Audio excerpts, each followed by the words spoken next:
once you get addicted to success and wanting success, you tend to focus on performance and lose sight of people and the human capital around you. Again, I'm one of those leaders. I have no problem sharing my downfalls. I was that type of leader at IBM. I was a sales leader. I had a great team around me, but I worked them to the bone because I wanted the team to be. Let's be honest. I wanted to be the top sales leader in the organization. I wanted to go to the 100% club. And what I found was interesting, though, Scott, is that after 6 years, I hadn't been promoted yet. And I was getting frustrated because I was seeing what I call lesser caliber people be promoted. And so I decided to leave and go somewhere else. But before I left, an older gentleman on my team said, "Hey, can I speak to you?" I said, "Sure." He said, "Let me tell you why you weren't getting promoted here." He says, "It's a cultural thing. You are a bull in a china shop. You were about winning at all costs. You would beat up the finance team to get the pricing you want. You would beat up the product team to get the products, tweaked the way you'd like, and you worked your people ragged. And so, yeah, you got the results, but the one thing a leader does you couldn't do was create followership. And man, did that sting. And it really opened up my eyes to the fact that a true leader can elevate performance and people at the same time. And so, long answer to your question is sometimes in pursuit of success and performance, we can lose the human element and forget about people. And that's why, I really focus on being a people centered leader after that.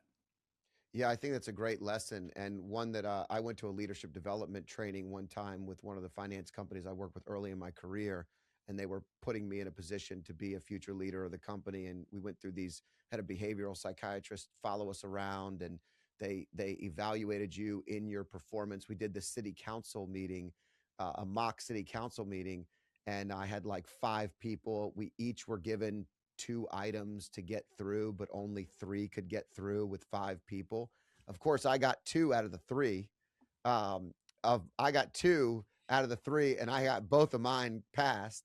And when I got my evaluation, she said, "You were amazing with the results, but um, there were times where people didn't even have a chance to share why they were trying to do it." And I said, "Well, I misunderstood the assignment. I thought the assignment was to win." And so I remember, the if I'm fighting for my constituents and this is what we need to do to get it done, I think I won. And she started laughing. She goes, "Yeah, that's not wrong, but we got to come at it from a different perspective." So it is exactly what you're saying. And the other thing that came to mind when you were talking is, how funny is it that if you were a football coach, when you lead your sales team, part of what you described is believing in them more than they believe in themselves. So Exactly. when you say you work them to the bone, sometimes it's just you're showing and sharing with them what they can be and what they want. Now they have to define what they go after, but when you build someone up and you develop that strength in them and you believe in them more than they believe in themselves, you unlock something in them that can become very, very valuable if harnessed in the right way. What can also happen is they can lose sight of what's most important. And that's really the conversation point we're teetering. But in sports, if you're a coach, people celebrate that very thing. If you get Myles Garrett to come out and that inner like lion comes out in the game and you're the coach, that's exactly what you want, win at all costs. But in a boardroom, it doesn't work the same way. No, it doesn't. It's funny you mentioned in the boardroom when I was being named president of Pitney Bowes Managed Services, our CEO felt that I needed to have an executive coach because he said, "I've observed you in meetings, and I noticed that if people give you pushback, you get very defensive. When you're making your point, you're very dogmatic, and this is teamwork." And he said something I'll never forget. He said, "You're a lion. You don't have to roar. You've earned the right to be here. You've earned the right to be in the room."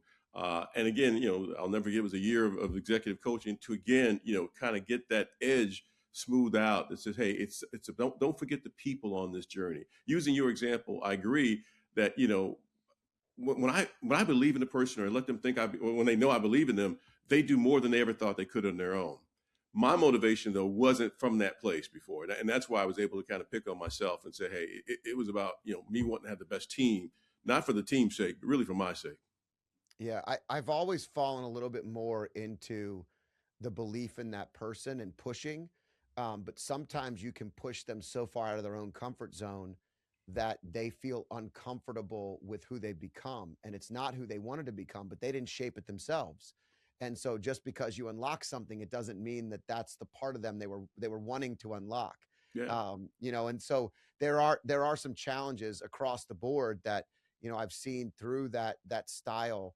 But you're right, it is important to have that leadership mentality, and if you are a lion, not roaring is a great way to reference it. I think that it's something that's hard in an environment, in a business environment, sort of like an entrepreneur. As an entrepreneur, everything's fast. I had a meeting this morning before our podcast, and I told this group of guys, I said, listen, here's the thing. You're entrepreneurs. Everything you are used to doing, you're used to doing fast. Everything, when you merge your business with a larger entity in a corporation, I do a lot of M&A. And I said, your ideas are great, but just understand that if they're adapted or adopted, they're going to take a long time, and that pace is going to frustrate you. So with total transparency, just understand that that is the hardest thing. And it sounds like you had kind of that entrepreneur mindset in a corporate environment. Yeah, I called it an entrepreneur, where I really ran it like it was my business, right? But again, you learn over this journey, you grow, and shame on me because my first boss out of college was a lady, and I write about her. I was a salesperson for the Bell system, and after 3 months, I hadn't hit my quota at all, and she had two options: she could either terminate me or put me on a performance plan.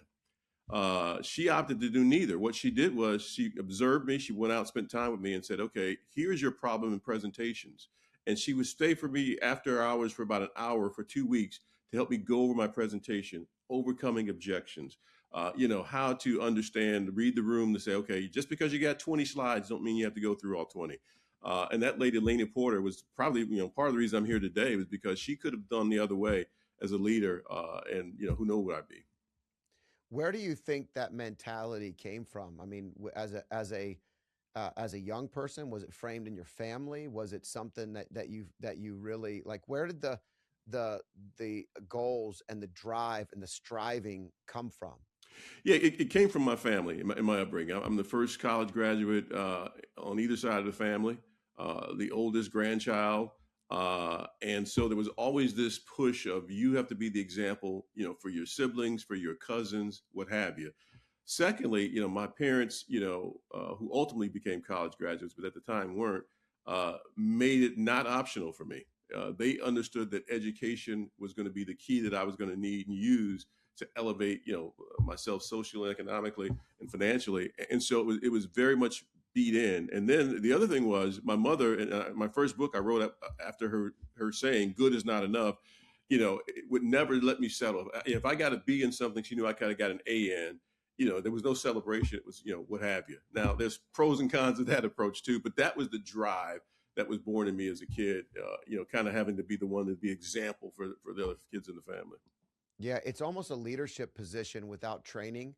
When you're the oldest, I'm the oldest grandson in a big Italian Catholic family as well. And so, at the end of the day, I think I have 20 cousins, something along those lines. And my youngest cousin is the same age as my niece. And you start having that overlap, right? And you're the leader. You're thrust into a very important role. You also got a lot of love. You got a lot of love and a lot of expectation. So when you come out and you start producing and performing, you never quite get the love that you were receiving in those old days, and you also are not given the training manual. You're using what you grew up with, and I can relate to that very, very well. It's an extremely interesting point. So YouTube has this cool feature where they pick the next video for you, and it's right here on this screen. So I hope you enjoy this next video.